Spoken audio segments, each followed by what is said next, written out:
Hi, and welcome back to the Coach's Corner, the Core Coach's Corner, where we take a principle from one of the 7 core healthy and happy habits and talk about it.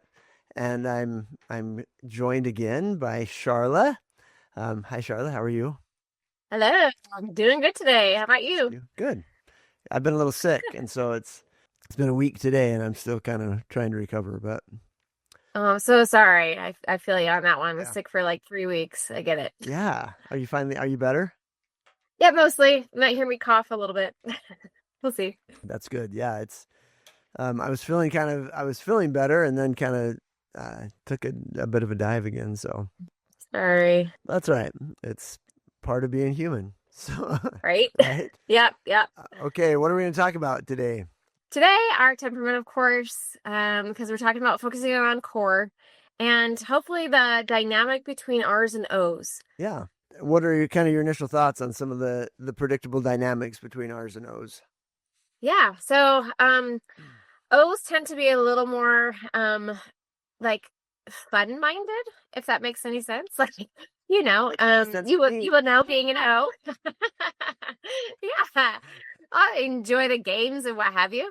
And just kind of bringing enjoyment to life and helping other people feel that, which I find is very necessary. And ours tend to be a little bit more focused on like what's on the agenda, what can we get done today, and not necessarily focused on how to make it fun, but just let's get it done. Yeah. And so I think that O's and R's can work really well together because they bring the fun to getting stuff done Yeah. when it's necessary. Yes. That's actually a really good way to say that. Yeah, our R's and O's are both the most external processors of the types, both externally process much more than C's and E's do. The RO dynamic can work really well because there's not nearly as much kind of going on under the surface, and R's and O's both can have low tolerance for a lot of complication and hassle and resistance and so the pairing can be a really good pairing. I'm an OC and my wife is an RO. How well the RO combination gels really does depend a lot on the secondary type because, like you said, R-ness in and of itself isn't really driven by pleasant emotion or positivity. R-ness is driven by getting things done, and what's on the radar gets the attention, and they move things forward. But our secondary temperament really does have a lot to do with how we show up and our overall personality. And Totally. in general, relationships tend to be the easiest if the two people share at least one temperament type. So like an RC, and a CO or something, or a CE. My oldest daughter Rachel is an EO, and Hmm. she's married to Dallin, who is a CE. Okay, yeah. And that pairing works pretty well. And Sydney, my second daughter, is an OR, and she's married to Jackson, who is either an OC or a CO.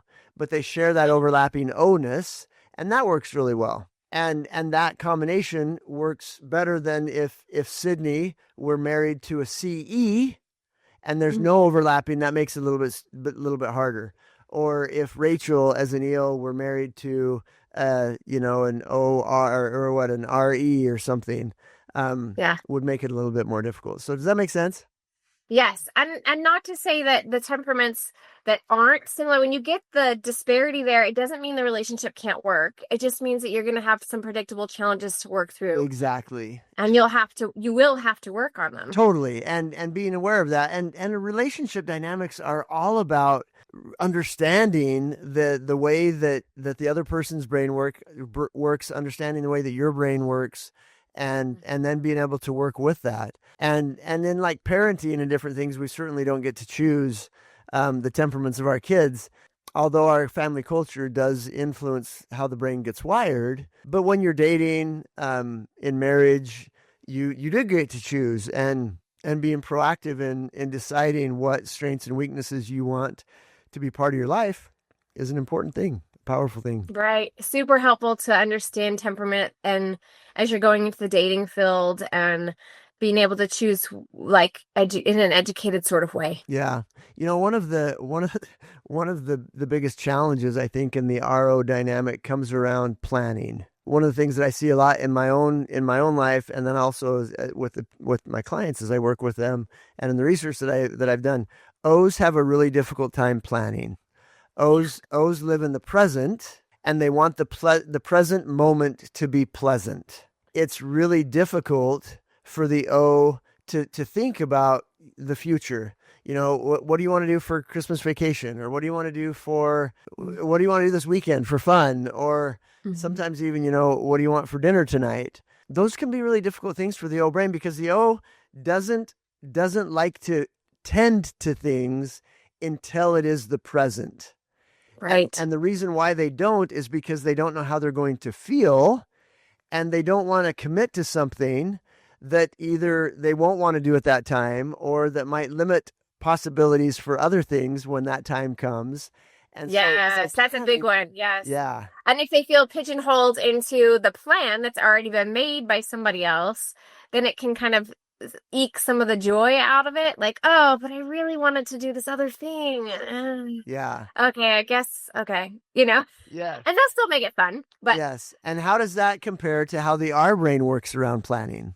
yeah, so I'm always like thinking ahead. Like I've got like months ahead planned out. Like if I can predictably like we're gonna do this at the time or this activity at this time on this day and get it on the calendar, like it's there. Yes, And then my E is like, how do we best make that work? Like let's see what we can, finalize and like optimize it. work around. Like yeah, I'm working the angles, right? Yes.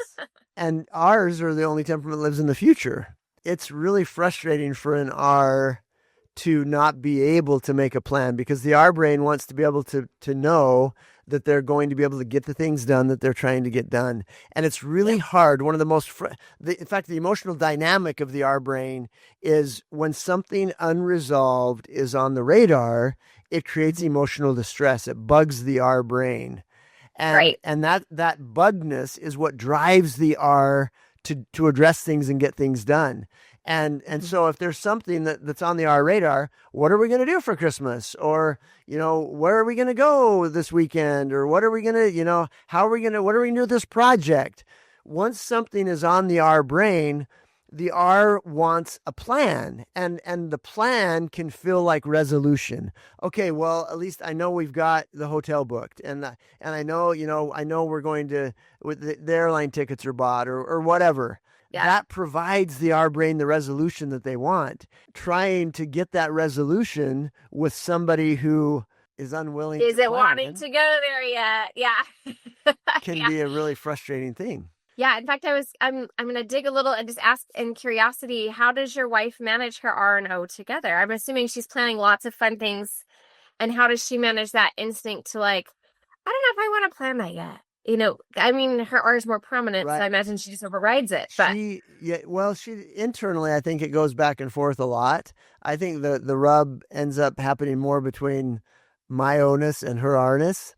I think okay, I'm a big obstacle to her. And understanding core and the research that I've done on this has been really helpful, because I used to just feel like she was like impatient, and can't we just live this trying to force vacation her that way. we're on, and always wanting to worry about what was coming next. And I felt like, I didn't like how I felt like I was an obstacle to that.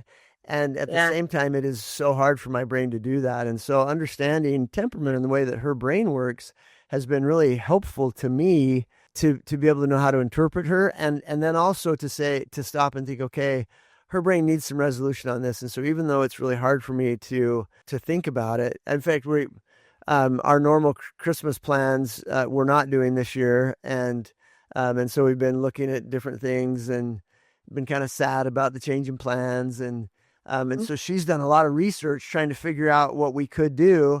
And she's like, what do you Yeah. want to do? And I'm like, oh, I don't know what I want to do. Yeah, don't ask me that yet. Right. But I've forced, I've on a couple of occasions, I've forced myself to think about, okay, yeah, this is hard for my brain, but we've got to make a decision because this is causing her emotional distress. And Yeah. and so internally, I think she goes back and forth between like wanting to get a bunch of stuff done and then not, Mm. and then her brain will get distracted on something else and kind of go back and forth between that. But she is a dominant R, and most of the time she wants to get done. I think where some of the O rub comes in is if a lot of the things that she's trying to get done aren't enjoyable or there's not enough enjoyment in her life, then I think her O will like kind of scream for some attention, and then she, demand to do something fun. And Yes, I see that in my daughter too. She's an RO as well. And she's gotten to a place where it's almost hit depression levels because she's like, I've got so much work that I need to do for yeah, school. She's a senior and she's getting ready to graduate. She's doing some college courses and trying to earn scholarships and all the things. So she feels a lot of pressure to get all the things done and resolve them well. But her O is like, I need a break. right. Like, I need a break. Yes. I really just want to have fun with people. It is. That's a tough dynamic, and so understanding that dynamic, and it's just around. This is one issue, but it's one area where the R brain and the O brain work very differently from one another, and Totally. understanding that maybe the O's in your life aren't just trying to make your life difficult. It really is challenging. Just as it's challenging to have something on the R radar and not resolve it, it's also really challenging to have something that doesn't feel relevant yet because the O lives in the present. It's really hard for the O brain to worry about something that isn't even here for another month or 2 months or whatever when there's so much to worry about right now. And so understanding that neither person is trying to be difficult, it really is a function of how our brains work differently and necessitates us being able to coordinate together. That's a powerful thing. Totally. And I think ours, at least for me, sometimes I can just lean into like the present moment in terms of I can just get this done now. Yeah. And so I may be forward thinking a lot, but I can pull back in and be like, no, it's okay. We're just going to focus on this right now. I got plenty on my plate to do too. True. Yeah, that's an excellent point. And then really recognizing the blessings and the benefits that come into our lives by being able to have the strengths that somebody else brings to the table that your brain doesn't naturally bring to the table is such a powerful tool as well. Oh, I totally love my son and my daughter bring so much fun and Yeah. just joy and happiness with their little O temperament, and yeah, it's a beautiful thing. I'm so grateful. Yes, and I so appreciate R-ness in my life because one of the most frustrating things for me, is the difficulty getting things done. And so I love partnerships where that element is brought to the table because I don't have it. And it's anyway, I love that. Well, thanks, Yeah. Sharla. Great conversation. Yeah. It's good Always see fun you. to talk about Yeah. it. Love it. Okay, have a good day. You too. See you later. Bye bye.